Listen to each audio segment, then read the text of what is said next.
नमस्कार बच्चों, मैं राजेंद्र सर आज आपकी क्लास में विज्ञान विषय के अध्याय नंबर 3 को लेकर पुनः प्रस्तुत हुआ हूँ। इस अध्याय का नाम है रेशों से वस्त्र तक। बच्चों, पिछली कक्षा में आप तंतुओं के बारे में पढ़ चुके हैं, या दूसरे शब्दों में ये कहिए कि रेशों के बारे में पढ़ चुके हैं। आज इस अध्याय की शुरुआत करने से पहले एक बार पीछे जो हमने पढ़ा पिछली कक्षा में उसकी पुनरावृत्ति कर लेते हैं। कक्षा 6 में आपने पढ़ा था तंतु किसे कहते हैं। आइए एक बार तंतु पे चलते हैं। तंतु धागों में दिखाई देने वाली पतली पतली महीन लड़ियों को तंतु कहते हैं। इसके बाद नेक्स्ट पॉइंट आता है, ये तंतु कहां से प्राप्त होते हैं। जहां से ये तंतु प्राप्त होते हैं उन्हें तंतुओं के स्रोत कहते हैं। तंतुओं के स्रोत कितने प्रकार के हैं, इस पे विचार करें। तंतुओं के स्रोत 3 प्रकार के हैं। नंबर 1 पादप स्रोत, नंबर 2 जातक स्रोत और नंबर 3 रासायनिक स्रोत। पादप स्रोत पे एक बार गौर फरमाएं। वे सभी पादप या पौधे जिनसे रेशे प्राप्त होते हैं उन पादपों को तंतुओं का या तंतुओं के पादप स्रोत कहते हैं। कौन कौन से पौधे हो सकते हैं इन पादप स्रोतों में? पहला नाम आता है कपास, पटसन, नारियल, सरकंडा, मदार। इनके बारे में हम कक्षा 6 में पढ़ चुके हैं। अगले लेते हैं हम जातक स्रोत। जातक स्रोत से हमारा क्या अभिप्राय है? वे सभी जंतु जो रेशों का उत्पादन करते हैं उन्हें जातक स्रोत कहते हैं। वे कौन कौन से जंतु हो सकते हैं? उन जंतुओं के नाम भेड़, बकरी, ऊंट, याक, खरगोश, लामा व एल्फेरा। ये सारे जंतु जिनके नाम मैंने अभी आपको बताए हैं, ये सारे कौन है? जातक स्रोत। संसार के विभिन्न कोनों में और भी जंतु हो सकते हैं, लेकिन मोस्ट कॉमन इन्हीं का नाम लिया जाता है। इसके बाद आता है तीसरा स्रोत, रासायनिक स्रोत। कोयले और पेट्रोलियम से उत्पन्न विभिन्न उत्पादों को ही हम क्या कहते हैं? रासायनिक स्रोत कहते हैं। एक बार पुनः सुनिए। कोयले और पेट्रोलियम से उत्पन्न विभिन्न उत्पाद जिनसे तंतु बनाए जाते हैं, वो उत्पाद वे उत्पाद क्या कहलाते हैं? तंतुओं के रासायनिक स्रोत कहलाते हैं। ये जो पादप स्रोत था इसके बारे में हम कक्षा 6 में पढ़ चुके हैं। रासायनिक स्रोत है, इसके बारे में हम अगली कक्षा यानी 8वीं कक्षा में पढ़ेंगे। आज से का जो हमारा अध्याय है रेशों से वस्त्र तक, इस अध्याय में जातक स्रोत के बारे में ही अध्ययन करना है। आज हम इस अध्याय में जातक स्रोत के बारे में अध्ययन करेंगे। एक बार जातक स्रोत की परिभाषा मैं फिर बता देता हूं। वे सभी जंतु जो रेशों का उत्पादन करते हैं उन्हें जातक स्रोत कहते हैं। भेड़, बकरी, ऊंट, याक, खरगोश, लामा, एल्फेरा, ये जातक तंतुओं के स्रोत हैं। इन जंतुओं से जो तंतु प्राप्त होता है उस तंतु को हम क्या कहेंगे? और एक बार इसकी भी थोड़ी सी पुनरावृत्ति हम ले लेंगे। इन स्रोतों से जो तंतु प्राप्त होगा उनको हम क्या कहेंगे? और थोड़ा सा अगली क्लास की भी कड़ी जोड़ देंगे हम। इनसे जो तंतु प्राप्त होंगे उनको हम क्या कहेंगे? एक बार इन तीनों स्रोतों से प्राप्त तंतुओं के बारे में अध्ययन करने के लिए बच्चों अगला पॉइंट बनता है तंतुओं के प्रकार। तंतु दो प्रकार के होते हैं, प्राकृतिक तंतु और मानव निर्मित तंतु या रेशे। मानव निर्मित तंतु या रेशे। प्राकृतिक तंतु पहले भी बताया जा चुका है, वे होते हैं जो प्रकृति में पशुओं या पेड़ पौधों से प्राप्त किए जाते हैं, उन्हें प्राकृतिक तंतु कहते हैं। प्राकृतिक तंतु को आगे अलग अलग स्रोत के आधार पर देखा जाए तो जो तंतु पेड़ पौधों से प्राप्त होते हैं उन तंतुओं को पादप तंतु कहते हैं। ये कौन है? रुई जो कपास से प्राप्त होती है, जूट जो पटसन से प्राप्त होती है, नारियल के फल के ऊपर जो रेशे होते हैं उन रेशों को नारियल के रेशे कहते हैं। इनके बारे में अध्ययन आप कक्षा 6 में कर चुके हैं।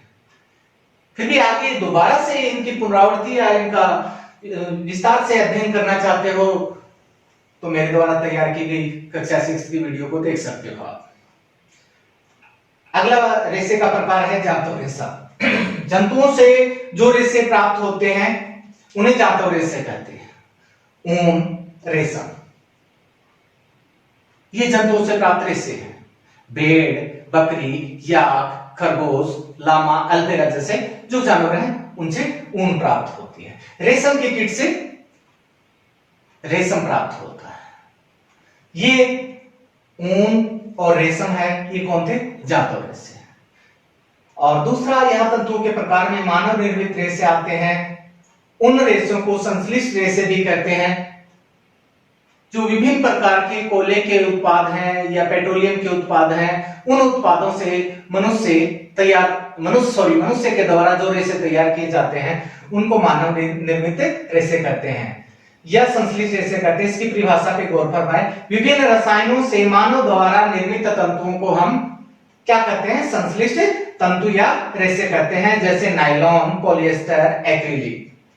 ये सारे जो संश्लिष्ट रेशे हैं इनके बारे में पहले भी बता चुका हूं कि हम कक्षा 8 में अध्ययन करेंगे। आज का हमारा जो विषय है, आज का हमारा इस चैप्टर के अनुसार से जो टॉपिक बनता है वो जातव रेशे है। इन जातव रेशों में हम ऊन और रेशम के बारे में विस्तार से पढ़ेंगे।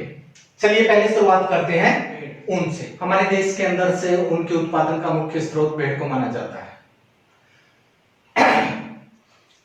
और इसकी कौन कौन सी नस्लें पाली जाती हैं ऊन के उत्पादन के लिए?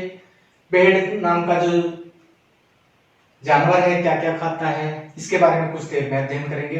पहले अगले जंतु का नाम लेते हैं बकरी। बकरी भारत के हर क्षेत्र में पाई जाती है, लेकिन मुख्यतः ऊन के उत्पादन के लिए JNK के पहाड़ी क्षेत्र हैं, उनके अंदर 2 नस्लें होती हैं जो ऊन उत्पादन के लिए काफी मात्रा में इनका पालन किया जाता है।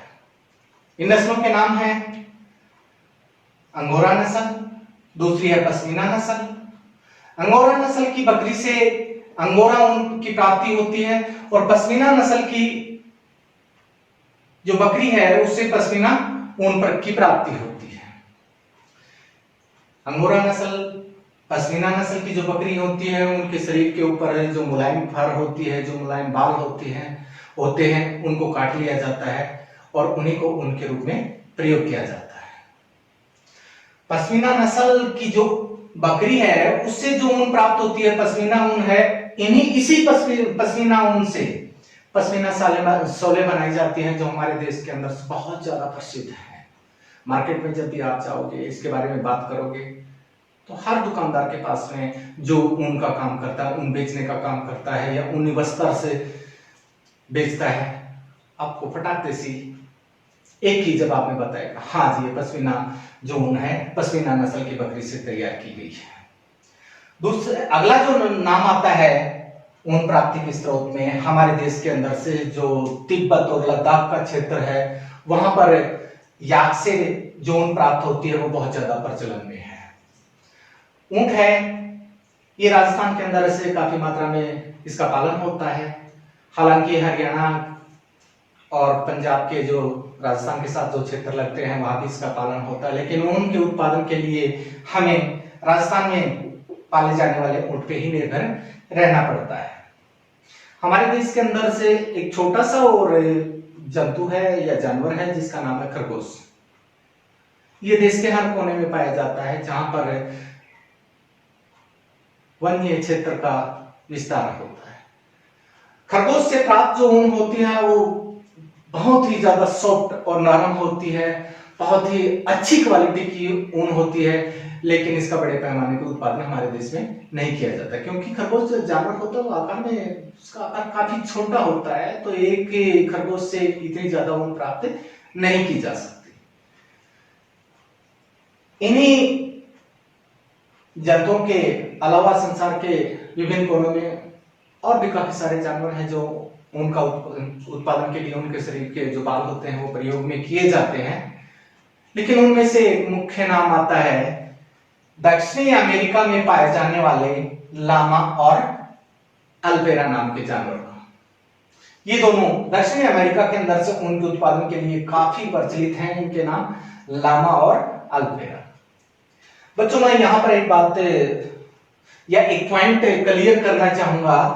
जो बकरी से प्राप्त ऊन है, याक से प्राप्त ऊन है, ऊंट से प्राप्त है ऊन है, लामा और अल्पेरा से प्राप्त ऊन है, वो इतनी ज्यादा बढ़िया क्वालिटी की ऊन नहीं होती जितनी शानदार क्वालिटी की ऊन से खरगोश और भेड़ से होती है। हालांकि हमारे देश के अंदर से ऊन प्राप्ति का मुख्य स्रोत भेड़ नामक जानवर है, इसलिए हमारे सिलेबस के अनुसार भी भेड़ से जो ऊन प्राप्त होती है उसी के बारे में हमें अध्ययन करना है।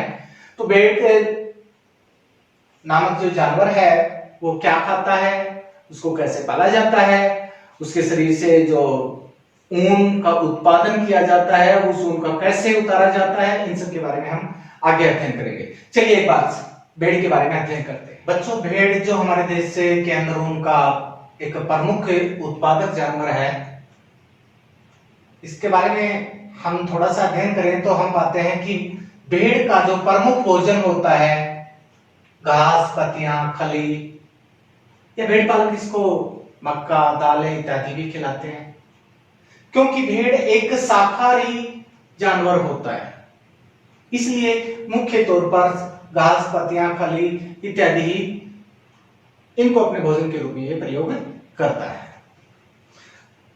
अगला पॉइंट बनता है कि भेड़ हमारे देश के अंदर कौन कौन से क्षेत्र में पाली जाती है या ये जानवर कौन कौन से क्षेत्र में इसका पालन होता है।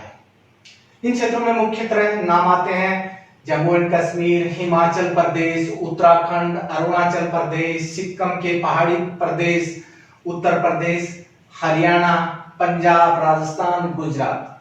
एक बार दोबारा से फिर सुन लेंगे कौन कौन से क्षेत्र हैं जिनके अंदर भेड़ का पालन होता है। जम्मू एंड कश्मीर, हिमाचल प्रदेश, उत्तराखंड, अरुणाचल प्रदेश, सिक्किम के पहाड़ी प्रदेश, उत्तर प्रदेश, हरियाणा, पंजाब, राजस्थान और गुजरात के अंदर से इसका उत्पादन काफी मात्रा में किया जाता है। बड़े पैमाने पर इनका उत्पादन करते हैं क्योंकि जो किसान या जो पशुपालक ऊन को अपना एक बिजनेस से बनाकर जो लेकर चलते हैं वहां पर इन क्षेत्रों के अंदर ही वो पशुपालक पाए जाते हैं जो भेड़ का उत्पादन करते हैं। अगला पॉइंट बनता है प्रजनन। भेड़ की जो प्रजनन की विधि कौन सी है, उस विधि का नाम है वर्णात्मक प्रजनन। वर्णात्मक प्रजनन से हमारा क्या अभिप्राय है बच्चों? जब भी किसी जंतु के प्रजनन की बात करते हैं तो मेल और फीमेल, नर और मादा, दो जीवों की आवश्यकता होती है और दोनों ही जीव अच्छे गुणों के हों, यानी दोनों ही अच्छी नस्ल के हों, उन दोनों का एक दूसरे के साथ में संक्रमण करवाया जाता है, प्रजनन करवाया जाता है। उनसे आने वाली जो संतान होती है वो उन जैसे ही अच्छे गुणों की उत्पन्न होगी। मान लेते हैं मादा है, उसके शरीर के ऊपर काफी अच्छे बाल हैं क्योंकि भेड़ की जो ऊन होती है उसके शरीर के बालों से ही प्राप्त की जाती है, तो घने बालों वाली ही मादा का घने बालों वाले नर भेड़ के साथ में जनन करवाया जाता है। इस प्रकार से छांट के, अच्छे गुणे वाले दो जीवों को छांट के और उनके बीच में प्रजनन करवाया जाए, उन्हें वर्णात्मक प्रजनन कहते हैं। तो यहाँ पर क्या बताया, भेड़ का जो प्रजनन है वो किस प्रकार का है, वर्णात्मक प्रजनन है।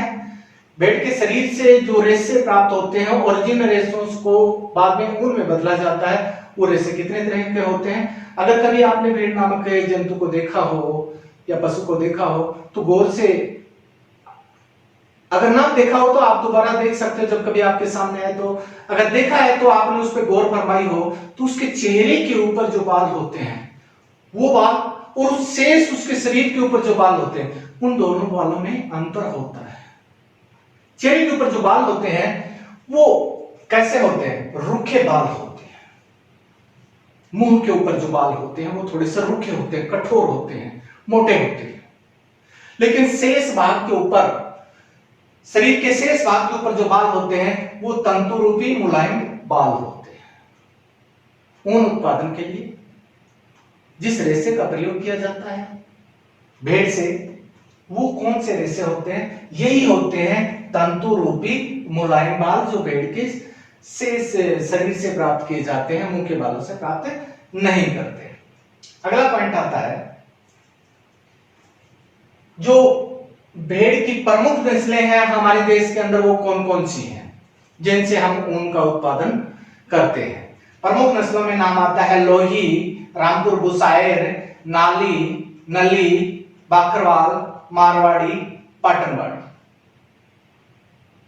ये कौन है, कुछ प्रमुख नस्लें हैं, और भी नस्लें हैं लेकिन प्रमुख जो नस्लें हैं वो यही है।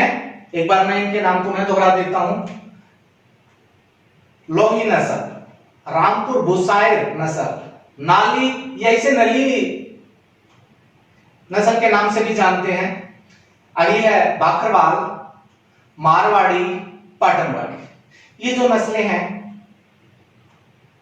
इन नस्लों को कौन से क्षेत्र में पाला जाता है, हमारे देश के कौन कौन से क्षेत्र हैं जहां पर इनका पालन किया जाता है। इनसे जो प्राप्त ऊन होती है उसकी गुणवत्ता क्या होती है, उसको जरा गौर से देखने के लिए मैं आपके सामने एक सारणी प्रस्तुत कर रहा हूं। देखिए इस सारणी में क्या दर्शाया गया है। बच्चों आप देख पा रहे हैं कि आपके सामने जो सारणी है उसके अंदर पहले नस्ल का नाम है, फिर अगले बॉक्स के अंदर उस नस्ल से प्राप्त ऊन की गुणवत्ता के बारे में बताया गया है, और तीसरे बॉक्स के अंदर से जिस राज्य में ये नस्ल पाई जाती है उसके बारे में बताया गया है। पहली नस्ल जो पहले आपको बताई थी लोही, लोही की जो ऊन होती है किस प्रकार की गुणवत्ता की होती है, इस सारणी में देखिए बताया गया है। अच्छी गुणवत्ता की ऊन होती है और ये लोही नस्ल है, राजस्थान पंजाब में पाई जाती है। दूसरी है रामपुर बुसायर। एक बार सारणी पे देखें, इस नस्ल की जो ऊन होती है वो भूरी होती है। कौन से क्षेत्र में पाली जाती है ये या पाई जाती है ये नस्ल, उत्तर प्रदेश, हिमाचल प्रदेश। तीसरी नस्ल है नाली। इस ऊन की गुणवत्ता कैसी है, थोड़ी सी चिप क्वालिटी की ऊन होती है, इसके आमतौर पे गलीचे बनाए जाते हैं। ये नस्ल राजस्थान, हरियाणा, पंजाब के अंदर पाई जाती है। अगली नस्ल है बाकरवाल। 19 सालों के लिए इसकी ऊन प्रसिद्ध है, ये जम्मू कश्मीर के क्षेत्र में पाई जाती है। अगली नस्ल है मारवाड़ी। इसकी ऊन मोटी, थोड़ी सी रुक्ष टाइप की होती है, और ये नस्ल कहां पाई जाती है, गुजरात के अंदर। गुजरात के अंदर ही एक नस्ल और पाई जाती है भेड़ की, जिसका नाम है पाटनवाड़ी। इसकी ऊन काफी अच्छी होती है, औजरी के सामान के अंदर से इस नस्ल से प्राप्त ऊन का काफी प्रचलन है। तो बच्चों एक बार इस सारणी को गौर से आप देखें, सभी नस्लों के नाम याद करें, उनसे प्राप्त ऊन की गुणवत्ता पे विचार करें, और ये भी ध्यान रखें कि कौन सी नस्ल किस क्षेत्र में पाई जाती है। ये आपको याद होना चाहिए। अब हम बात करते हैं इन नस्लों के बाद में।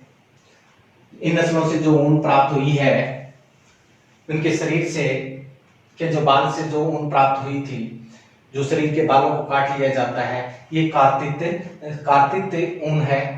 इस ऊन को आगे किस चरण में डाला जाए मार्केट में उतारने के लिए, हम तक हमारे वस्त्र बनाने के क्षेत्र तक जो वस्त्र उद्योग में पहुंचे, उससे पहले उसके अंदर कौन कौन से चरणों में गुजारा जाता है, उसके बारे में, उनके विभिन्न चरणों के बारे में।